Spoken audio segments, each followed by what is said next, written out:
हमारे जीवन में ध्यान का महत्व अपार है। महात्मा बुद्ध के एक प्रेरक प्रसंग से जुड़ी एक कहानी हमें यह बात समझाती है कि सही ध्यान और समर्पण से जीवन को कैसे सफलता की ऊंचाइयों तक ले जाया जा सकता है। एक बार की बात है, महात्मा बुद्ध अपने शिष्यों के साथ दूसरे नगर में प्रवचन के लिए जा रहे थे। काफी दूर चलने के बाद सभी शिष्य थक गए और वे फिर महात्मा जी से बोले, गुरुजी, यदि आपकी आज्ञा हो तो कुछ देर कहीं रुककर विश्राम कर ले। महात्मा जी बोले, वत्स, कहीं उचित स्थान देखकर हम वही विश्राम करेंगे। फिर कुछ देर चलने के बाद उन्हें एक खेत दिखाई दिया। उस खेत में एक बुजुर्ग और एक छोटा लड़का खेत जोतने का काम कर रहे थे। महात्मा जी ने उस बुजुर्ग से पूछा, हे मान्यवर, हम कुछ देर यहाँ विश्राम कर सकते हैं? तब उस बुजुर्ग ने महात्मा जी को पहचान लिया और हाथ जोड़कर उनको प्रणाम किया और कहा, हे महात्मा जी, ये तो हमारी खुश नसीबी है कि आप हमारे खेत पर पधारे। आप वहाँ उस पेड़ के नीचे विश्राम करें, मैं आपके जलपान का प्रबंध करता हूँ। तब महात्मा जी बोले, हे मान्यवर, आप अपना कार्य पूर्ण करें, हमको कुछ नहीं चाहिए। फिर भी वह बुजुर्ग नहीं माने और महात्मा जी को कुछ फल तोड़कर और उन्हें जल देकर वह बुजुर्ग अपने काम में व्यस्त हो गए। तब सभी शिष्यों और महात्मा जी ने फल और जल ग्रहण किया और सभी वही विश्राम करने लगे। फिर वह बुजुर्ग निरंतर अपना कार्य करते रहे। तभी उस बुजुर्ग का पोता काम करते करते थक गया और मन में सोचने लगा कि अभी तो आधा खेत ही जुता है और आधा खेत अभी बाकी है। अब मैं कुछ देर विश्राम कर लूँ, फिर आधा खेत जोतूंगा। ऐसा सोचकर वह एक पेड़ के नीचे जाकर विश्राम करने लगा। पेड़ की ठंडी ठंडी हवा से उस बुजुर्ग के पोते की आंख लग गई, लेकिन वह बुजुर्ग निरंतर अपने कार्य में लगे रहे। फिर जब उस बुजुर्ग का पोता अपनी नींद से जागा, तब तक उस बुजुर्ग ने सारा खेत जोत लिया। वह नजारा महात्मा जी और उनके शिष्यों ने देखा। तभी महात्मा जी से उनके शिष्य बोले, हे गुरुजी, इन बुजुर्ग की उम्र इतनी अधिक होने के बावजूद भी बिना विश्राम किए ही उन्होंने सारा खेत जोत लिया, और दूसरी ओर तुम्हारे पोते की उम्र उनसे छोटी होने के बावजूद भी आधा खेत जोत कर विश्राम करने चला गया। ऐसा जोश सराहनीय है। उन बुजुर्ग में ऐसा जोश देखते ही बन रहा है, और वही उनका पोता आलस्य में आकर विश्राम करने चला गया। तभी महात्मा जी बोले, हे वत्स, तुम्हारा कहना उचित है, पर ऐसा इसलिए हुआ क्योंकि उस बुजुर्ग का ध्यान केवल खेत जोतने पर था, न कि शरीर की थकावट पर। वही दूसरी ओर उस बालक का ध्यान खेत की जुताई पर न होकर शरीर की थकावट पर था। इससे हमें यह शिक्षा मिलती है कि अपना ध्यान हमेशा लक्ष्य पर केंद्रित रखें और अन्य कहीं नहीं। यह कहकर महात्मा जी और उनके शिष्य उस बुजुर्ग का अभिवादन करके अपने मार्ग पर चल दिए। दोस्तों, एक अनमोल विचार, अपने मोक्ष के लिए खुद ही प्रयत्न करें, दूसरों पर निर्भर ना रहें। आपके पास जो कुछ भी है उसे बढ़ा चढ़ा कर मत बताइए और ना ही दूसरों से ईर्ष्या कीजिए। बुराई से बुराई कभी खत्म नहीं होती। जैसे मोमबत्ती बिना आग के नहीं जल सकती, जिसे जानबूझकर झूठ बोलने में लज्जा नहीं, वह कोई भी पाप कर सकता है।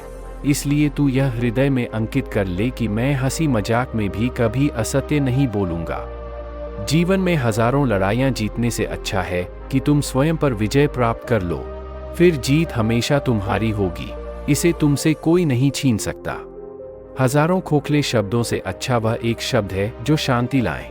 संतोष सबसे बड़ा धन है, वफादारी सबसे बड़ा संबंध है और स्वास्थ्य सबसे बड़ा उपहार है। आपको अगर मोक्ष पाना है तो खुद ही मेहनत करनी होगी, दूसरों पर निर्भर मत रहिए। हम जब भी क्रोधित होते हैं, सच का मार्ग छोड़ देते हैं। आप जैसा सोचते हैं आप बिल्कुल वैसे ही बनते हैं, इसलिए अच्छा बनने के लिए हमेशा अच्छा सोचिए, बुराइयों से दूर रहने के लिए अच्छाई का विकास कीजिए और अपने मन को अच्छे विचारों से भर लीजिए। जिसने अपने मन को वश में कर लिया उसने शांति को प्राप्त कर लिया। अगर आप अपने लक्ष्य में कामयाब होना चाहते हैं तो खुद पर विश्वास रखना आवश्यक है। विश्वास के बिना प्रेम असंभव है और प्रेम के बिना ईश्वर का मिलना भी असंभव है। आपका अतीत कितना ही कठिन क्यों न हो, आप हमेशा एक नई शुरुआत कर सकते हैं। जो व्यक्ति लगातार शिकायत करता रहता है, वास्तव में वह जिंदगी में कभी खुश नहीं रह सकता। प्रसन्नता का कोई मार्ग नहीं है, बल्कि प्रसन्नता ही एक मार्ग है। दुनिया में कोई भी चीज़ कितनी भी कीमती क्यों ना हो, लेकिन नींद, आनंद और शांति से कीमती कुछ भी नहीं। इस दुनिया में किसी भी इंसान की मदद करने के लिए धन की नहीं बल्कि एक अच्छे मन की ज़रूरत होती है। जब किसी के संगत से आपके विचार शुद्ध होने लगे तो आप समझ लीजिए कि वह कोई साधारण व्यक्ति नहीं है। दुनिया का सबसे अच्छा तोहफा है वक्त, क्योंकि जो वक्त बीत गया है वह कभी भी लौटकर नहीं आएगा। परमात्मा कभी किसी का भाग्य नहीं लिखते बल्कि मनुष्य की सोच, व्यवहार और उसका कर्म उसका भाग्य लिखते हैं।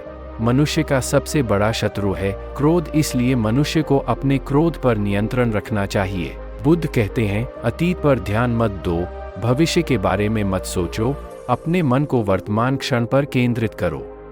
ये लोग भी कैसे हैं? सांप्रदायिक मतों में पढ़कर अनेक तरह की दलीलें पेश करते हैं और सत्य और असत्य दोनों का ही प्रतिपादन कर देते हैं। अरे, सत्य तो जगत में एक ही है, अनेक नहीं। सत्यवाणी ही अमृतवाणी है, सत्यवाणी ही सनातन धर्म है। सत्य, सदर्थ और सधर्म पर संत जन सदैव दृढ़ रहते हैं। असत्यवादी नरकगामी होते हैं और वे भी नरक में जाते हैं। जो करके नहीं किया कहते हैं। जिसे जानबूझकर झूठ बोलने में लज्जा नहीं, उसका साधुपना औंधे घड़े के समान है। साधुता की एक बूंद भी उसके हृदय घट के अंदर नहीं है। सभा में, परिषद में अथवा एकांत में किसी से झूठ न बोलें। झूठ बोलने के लिए दूसरों को प्रेरित न करें और न झूठ बोलने वाले को प्रोत्साहन दें। असत्य का सर्वांश में परित्याग कर देना चाहिए। जीवन में हजारों लड़ाइयां जीतने से अच्छा है कि तुम स्वयं पर विजय प्राप्त कर लो, फिर जीत हमेशा तुम्हारी होगी, इसे तुमसे कोई नहीं छीन सकता। दोस्तों, इस अनमोल विचार और इस कहानी के माध्यम से हमने देखा कि एक सफल जीवन के लिए ध्यान और समर्पण का महत्व क्या है।